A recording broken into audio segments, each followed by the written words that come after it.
Hello everyone, I'm here again. For today's video, ay pag-aaralan natin ng introduction ng special products. So, lahat ng topics sa special products ay di-discuss ko until ma-reach natin ang factoring. So, if you are grade 8 students, this topic ay applicable sa iyo. So, let's start.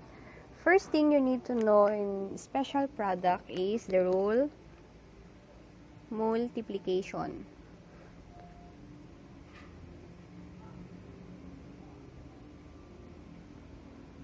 Sa rule multiplication, merong dalawang parts. The like sign and unlike sign.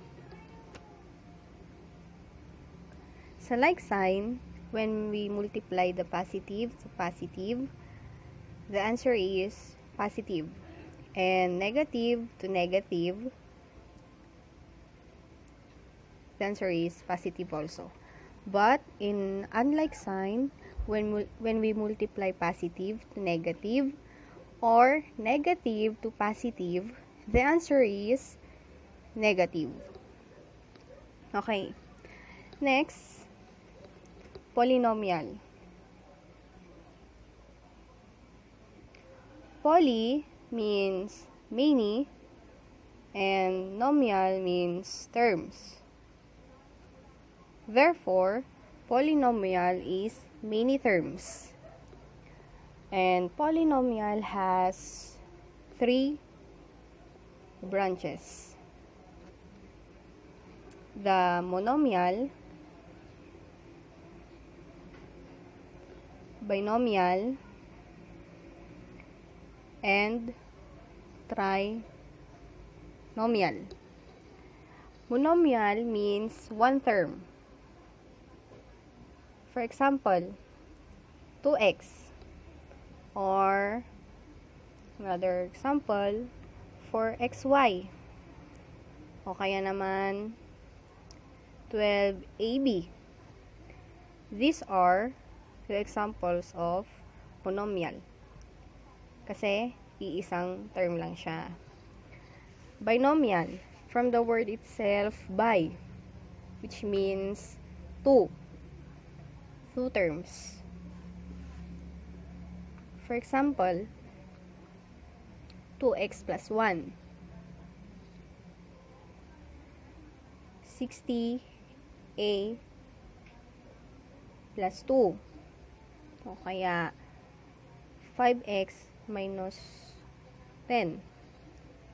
These are 2 terms, kaya binomial. Then, last is trinomial. 3 terms. For example, x plus y plus z. Kaya naman x squared plus 4x plus 4. Ilan ang terms nito? 1, 2, 3. So, trinomial siya. Next is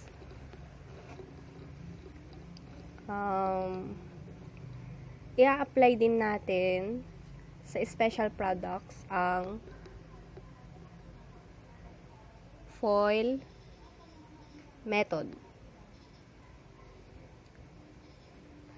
FOIL, sa F ng FOIL method represents as first.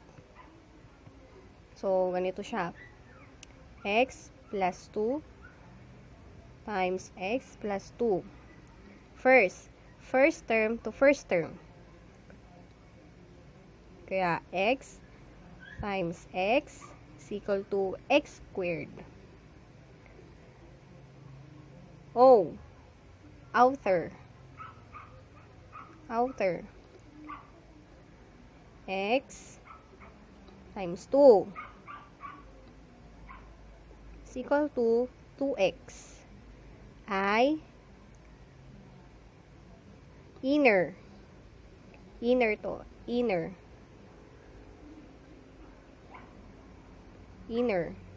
Kaya 2 times x. Inner neto at inner din neto. So, 2 times x is equal to 2x. Then, L represents as last. So, 2 times 2 is equal to 4. So, x plus 2 times x plus 2 is equal to x squared plus 2x plus 2x plus 4. Kikita natin dito na dalawa ang 2x. So, these are what we call like sign. So, pwede mo siyang ipag-add. So, 2x plus 2x is 4x plus 4. And this is the final answer.